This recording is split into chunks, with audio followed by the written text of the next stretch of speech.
미국 캘리포니아주 레딩의 베델 교회를 담임하는 빌 존슨 목사는 5대째 목회자 집안에서 태어났습니다. 모태에서부터 믿음을 가졌던 그는 당연히 목회자가 되었고, 목회를 하면서 스스로에게 한 가지 질문을 하게 되었습니다. 예수님은 3년간 공생의 기간 동안에 수많은 기적을 행하셨는데 나의 사역에는 왜 예수님과 같은 기적이 일어나지 않는가? 그는 예수님처럼 사역하고 싶었습니다. 그래서 기적이 상식이 되는 믿음을 사모했습니다. 1995년 그는 8개월 동안 밤낮으로 하나님께 부르짖었습니다. 하나님, 정말로 하나님을 원합니다. 어떤 대가를 치르더라도 하나님을 대면하고 싶습니다. 그렇게 기도한 결과 그해 10월 그는 하나님의 압도적인 임재를 경험했습니다. 그 거역할 수 없는 만남을 통해 표적과 이적이 따르는 믿음의 사역에 대한 확신이 더욱 커져갔습니다. 사람들은 그에게 정상적인 목회를 하라고 권했지만 그는 놀라운 기적으로 충만해지기를 기도했습니다. 그러기 위해 먼저 하나님을 대면하라고 애썼고, 세상적인 성공의 가치들과 육신적인 생각을 내려놓고 순종하며 나갔습니다. 그가 순종을 하면서 열린 하늘 문을 바라보고 나갔을 때 서서히 기적의 사역이 시작될 수 있었습니다. 그래서 지금 베델교회는 수많은 기적이 일어나는 현대판 초대교회와 같다고 합니다. 치유는 부지기수로 일어나고 있고, 교회당 내부 그림을 바라보고 암이 치료되는 사람도 있었다고 합니다. 존슨 목사는 누구든지 믿음을 가지면 하나님이 주시는 초자연적인 능력을 체험할 수 있다고 강조합니다. 하나님의 기적은 오늘날에도 일어날 수 있습니다. 그렇다면 어떻게 하나님의 기적을 체험할 수 있을까요? 오늘 본문 열왕기하 2장 1절부터 11절에 나오는 두 주인공 엘리야와 엘리사 선지자가 그 길을 보여주고 있습니다. 첫 번째, 하나님의 기적을 체험하려면 간절함이 있어야 됩니다. 간절함. 본문 2절을 읽어볼까요? 시작. 엘리야가 엘리사에게 이르되 정하건대 너는 여기 머물라. 여호와께서 나를 베들로 보내시니라 하니 엘리사가 이르되 여호와께서 살아계심과 당신의 영혼이 살아있음을 두고 맹세하노니 내가 당신을 떠나지 아니하겠나이다 하는지라. 이에 두 사람이 베델로 내려가니. 아멘.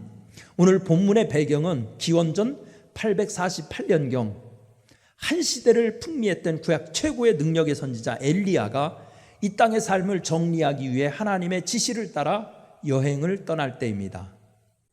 그런데 무슨 이유에서인지 엘리야는 3번씩이나 2절과 4절과 6절에 보면 나와 있죠. 3번씩이나 그의 제자 엘리사를 자신에게서 떼어놓으려고 여기 머물라라고 명령하고 있습니다. 연로한 노인의 여로의 동행이 있으면 힘이 될 터인데 왜 엘리야는 동행을 거부한 것일까요? 성서학자들은 엘리야가 자신의 최후가 임박했음을 알고 마지막 지상생활을 고요히 보내기 위해서였다고 하고, 엘리야가 자신의 승천하는 영광을 자신의 제자들에게까지 나타내지 않으려는 겸손이었다고도 해석합니다. 그러나 이때가 자신의 후계자를 선택하려는 시기임을 고려할 때 엘리사의 충성과 사랑을 시험해 보기 위해서였을 것입니다.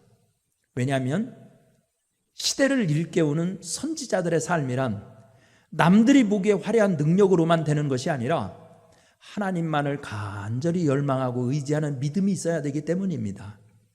결국 하나님의 능력은 자신을 받아주지 않는 거절에도 불구하고 하나님의 능력을 간절히 열망하는 사람에게 주어집니다.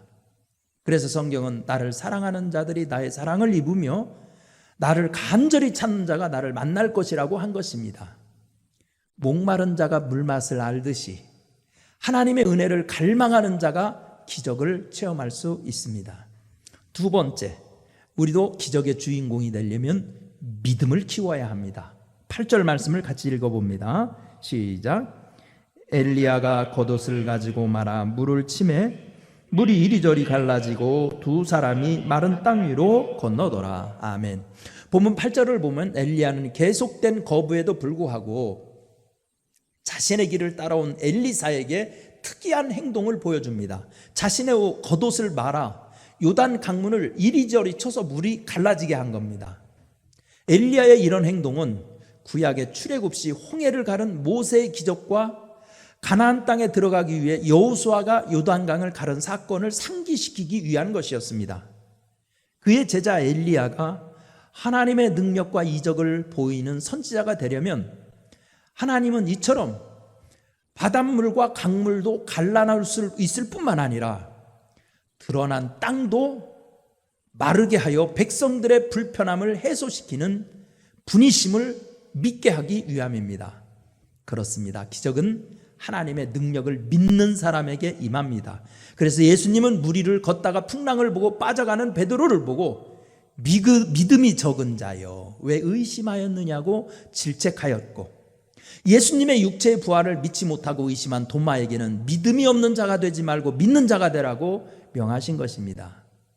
1920년대 강력한 신유사역으로 한국교회 부흥을 이끌었던 김익두 목사님도 처음에는 기적은 성경시대에나 일어났던 것으로 믿었다고 합니다. 그러던 중 1919년 황해도 신전읍에 사는 안진뱅이가 거지 구걸을 받으면서 하나님의 기적에 대한 믿음을 가지기 시작했습니다. 목사님은 반신반의한 가운데 사도행전 3장 6절에 베드로의 기도를 흉내내었으나 안진뱅이는 일어설 리 없었습니다. 김익두 목사님은 믿음이 없는 자신의 모습에 부끄러움을 느끼고 그렇다. 이런 연약한 믿음으로 어떻게 안진뱅이를 일으키겠는가? 그 길로 예배당을 뛰어나가 한 달 동안 금식하며 탄식하며 철야를 기도했습니다. 기도하다 보니 날 때부터 장애를 갖고 있는 그 장애인을 고쳐 한번 명성을 얻어보리라 생각했던 허망한 명예욕이 어디론가 사라져버리고 참된 믿음과 긍휼의 눈물이 한없이 흘러내렸습니다. 그 김익두 목사는 그 안진뱅이를 다시 찾아가 기도하다 벌떡 일어서는 기적이 일어났습니다. 그 후 김익두 목사님은 150교회를 설립하고 1만여 명의 불치병 환자들을 치유했으며 또한 목사된 사람이 200여 명에 이르는 위대한 종이 되게 되었던 것입니다. 세 번째, 우리가 기적의 주인공이 되려면 따라가는 훈련을 해야 된다는 거예요. 따라가는 훈련. 6절 같이 읽어보겠습니다. 시작. 엘리야가 또 엘리사에게 이르되 청하건대 너는 여기 머물라.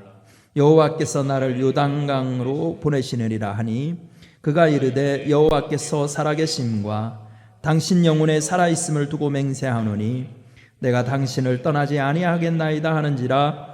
이에 두 사람이 가니라. 아멘. 여기에 나타난 엘리야의 여행 경로를 보면 길갈에서 출발해서 베델과 여리고를 거쳐 요단에 이릅니다. 하나님은 무엇 때문에 이유도 밝히지 않고 이 험한 길을 걷게 하신 것일까요? 그것은 엘리야가 이 여행을 통해 스승에 대한 충성심과 인내 그리고 순종을 훈련하는 것이었습니다. 이유도 모른 채 먼 길을 따라 걷는 것이야말로 진정한 충성심과 인내 그리고 순종이 없으면 할 수 없는 일이기 때문입니다. 그래서 하나님은 출애굽한 이스라엘 백성을 2주면 들어갈 수 있는 길을 40년 동안 광야길을 걷게 하신 이유에 대해서 내 하나님 여호와께서 이 40년 동안 너로 광야의 길을 걷게 하신 것을 기억하라. 이는 너를 낮추시며 너를 시험하사 내 마음이 어떠한지 그 명령을 지키는지 아니하는지를 알려 하심이라고 신명기 8장 2절에서 말씀합니다. 요즘은 우두머리가 되려는 리더십만 강조할 뿐 따르는 자로서의 제자도는 무시합니다. 그러나 하나님은 꿋꿋이 십자가를 지고 주님의 길을 걸으며 인내와 충성과 순종의 덕목을 지닌 자에게 기적을 보여주십니다. 여러분 주위를 둘러보면 세상에 많은 사람이 헛된 힘을 찾아 얼마나 분주합니까? 그러나 진정한 성도라면 하나님의 능력을 구해야 합니다. 하나님은 살아계십니다. 부디 하나님의 임재를 구하고 하나님의 은혜를 갈망하며 마침내 기적을 체험하는 주인공들이 되시기를 바랍니다. 기도하겠습니다. 은혜로우신 하나님, 우리도 이 과학화된 시대에 하나님의 기적을 성경에만 있는 것이라고 믿을 때가 얼마나 많습니까? 하나님이여, 우리에게도 순전한 믿음, 어린아이 같은 믿음을 주시어서 하나님의 능력과 기적을 체험하는 신앙인으로 살아갈 수 있도록 엘리야와 엘리사의 믿음을 허락하여 주옵소서. 예수님의 이름으로 간절히 기도드리옵나이다. 아멘.